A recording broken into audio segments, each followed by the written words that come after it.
Hello friends, smart study YouTube channel पर आपका स्वागत है। लास्ट डे हमने क्या डिस्कस किया था?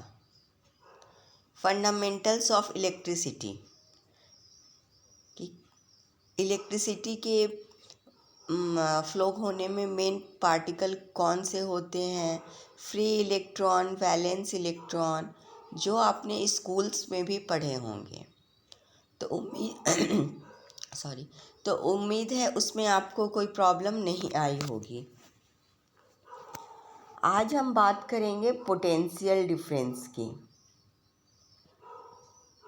जब भी हम कंडक्टर के अक्रॉस इलेक्ट्रिक पोटेंशियल अप्लाई करते हैं तो करंट फ्लो होने लगता है। तो ये पोटेंशियल आखिर है क्या, ये हम जानेंगे। क्लियर? किसी भी बॉडी को चार्ज करने के लिए कुछ वर्क करना पड़ता है।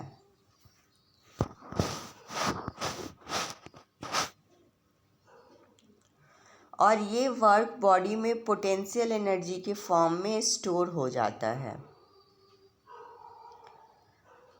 चार्ज होने के बाद, एनर्जी मिलने के बाद आप क्या करते हो? आप खेलने निकल जाते हो या आप पढ़ने बैठ जाते हो। उसी तरह जब चार्ज बॉडी रहेगा तो वो क्या करेगा? वो भी कुछ ना कुछ काम करेगा। अगर वो पॉजिटिव चार्ज है तो वो निगेटिव की तरफ जाएगा, निगेटिव को अट्रैक्ट करेगा। और अगर वो पॉजिटिव चार्ज उसके पास आएगा तो वो उसको रिपेल करेगा।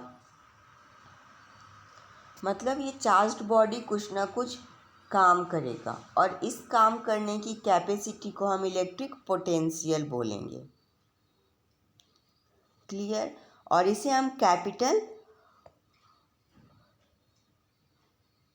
V से डिनोट करते हैं।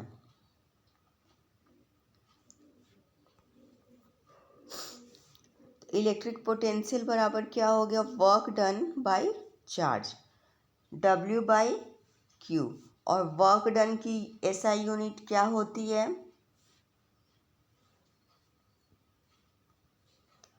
वर्क डन की SI यूनिट होती है जूल। और चार्ज की SI यूनिट होती है कूलम्ब।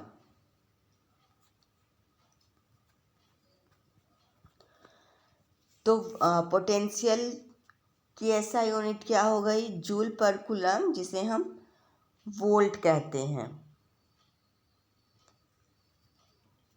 अगर हम कहें कि बॉडी के पास 5 वोल्ट इलेक्ट्रिक पोटेंशियल है, मतलब उसके लिए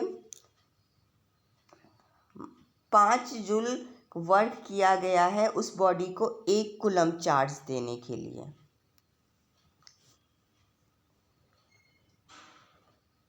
क्लियर?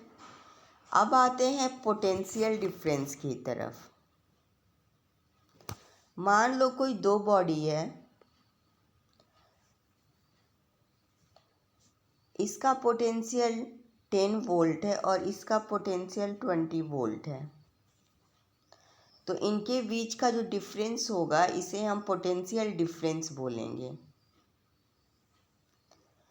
अगर हम इन दोनों चार्ज्ड बॉडी को कनेक्ट कर देते हैं तो करंट का फ्लो स्टार्ट हो जाता है। और ये फ्लो तब तक होता है जब तक कि दोनों के पास इक्वल पोटेंशियल नहीं हो जाता है।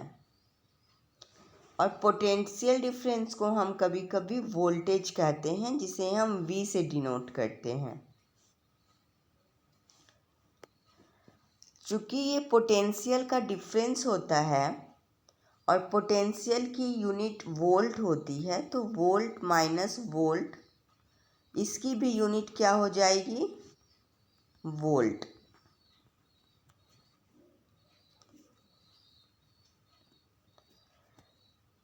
इस डिस्कशन से हम देखते हैं कि करंट किसी भी सर्किट में तभी फ्लो करेगा जब पोटेंशियल डिफरेंस एग्जिस्ट करेगा।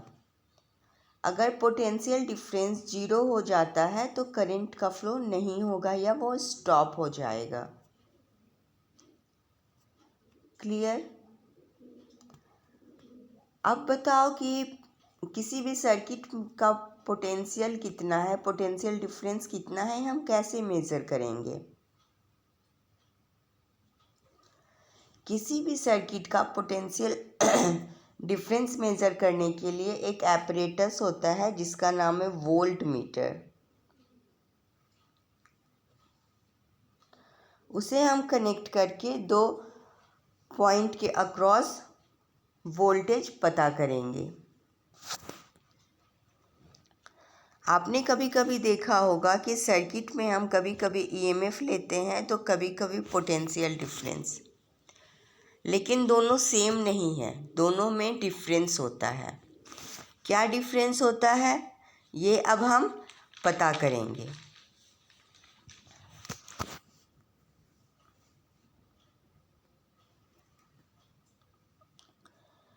ईएमएफ होती है amount of energy given to each coulomb of charge,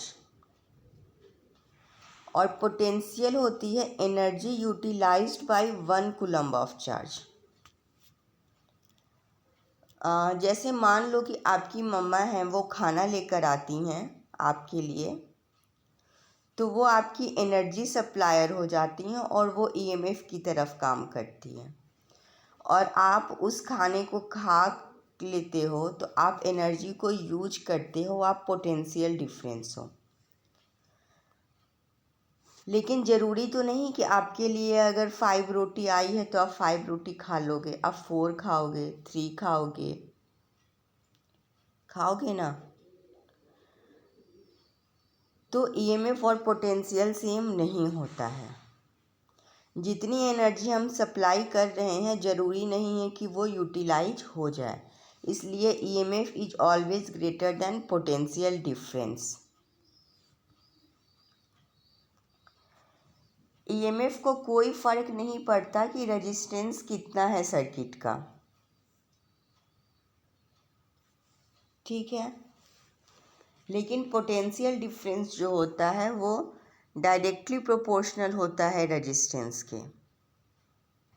वही सेम थिंग है कि आपकी मम्मा को नहीं पता कि आपको कितनी भूख लगी है, लेकिन आप तो अपनी भूख के अकॉर्डिंग खाना खाओगे। ये पोटेंशियल डिफरेंस मेंटेन करता है, और पोटेंशियल डिफरेंस जो है वो करंट फ्लो करता है।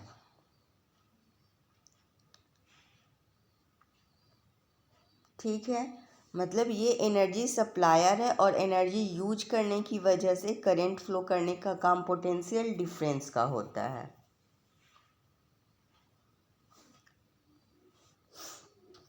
अब हम जानेंगे पोटेंशियल राइज क्या होता है और पोटेंशियल ड्रॉप क्या होता है।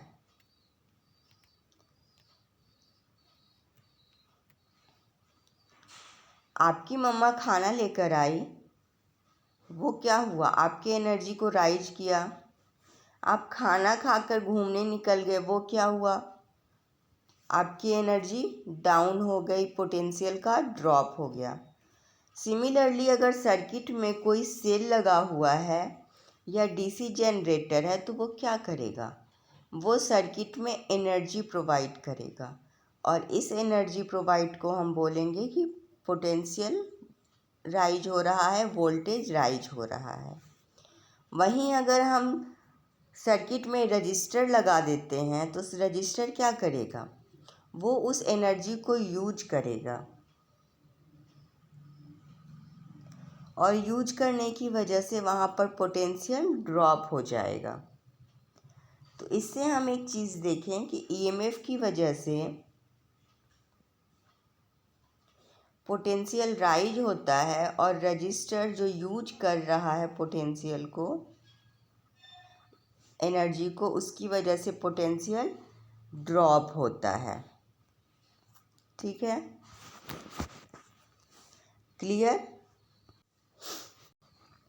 आज हम ज़्यादा टॉपिक नहीं डिस्कस करेंगे, अब इस टॉपिक से रिलेटेड कुछ क्वेश्चंस हम करते हैं। मान लो अगर सर्किट का चार्ज 4 कूलम्ब है और पोटेंशियल डिफरेंस उस सर्किट के अक्रॉस 2 वोल्ट है, तो वर्क डन कितना हो जाएगा। Q, V और W तीनों के बीच कौन सा रिलेशन होता है? V equal to work done by charge. तो V की वैल्यू मालूम है 2, W निकालना है और Q की वैल्यू मालूम है 4।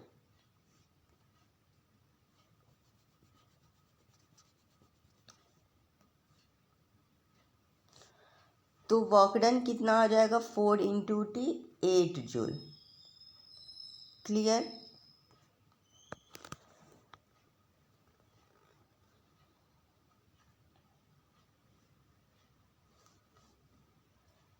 अगर सर्किट का पोटेंशियल डिफरेंस 3 किलो वोल्ट है, करेंट 1 एम्पियर है और टाइम 1 मिनट दिया हुआ है, तो V इक्वल टू क्या होगा और W इक्वल टू क्या होगा?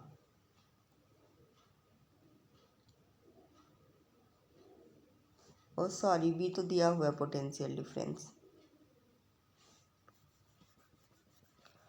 W इक्वल टू क्या होगा? वर्क डन कितना हो रहा है 1 मिनट में। V इक्वल टू क्या होता है? W बाई Q और Q इक्वल टू क्या होता है? I into T. अब सबका वैल्यू अगर हम पुट कर दें, V हो गया 3 इंटू किलो में है तो 10 to the power 3 equal to W by I की वैल्यू 1 और मिनट की वैल्यू 60। इसको मल्टीप्लाई कर देंगे तो कितना आ जाएगा? 63 जा 180 किलो जूल। क्लियर?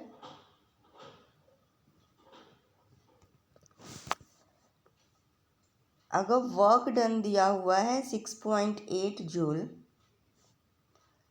चार्ज दिया हुआ है 1 मिली कूलम, तो पोटेंशियल डिफरेंस क्या होगा?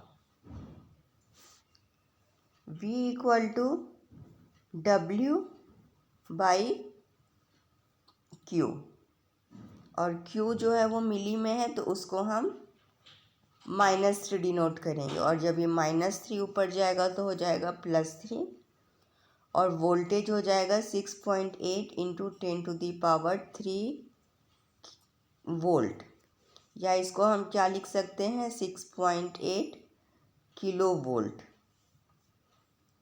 क्लियर?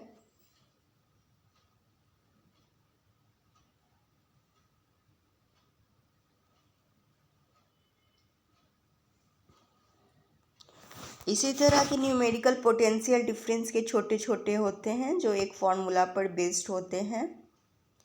आप लोग इस टाइप के क्वेश्चंस किसी कोई भी बुक उठाकर प्रैक्टिस करो। ठीक है, नेक्स्ट डे हम रेजिस्टेंस के बारे में बात करेंगे। तब तक के लिए थैंक यू।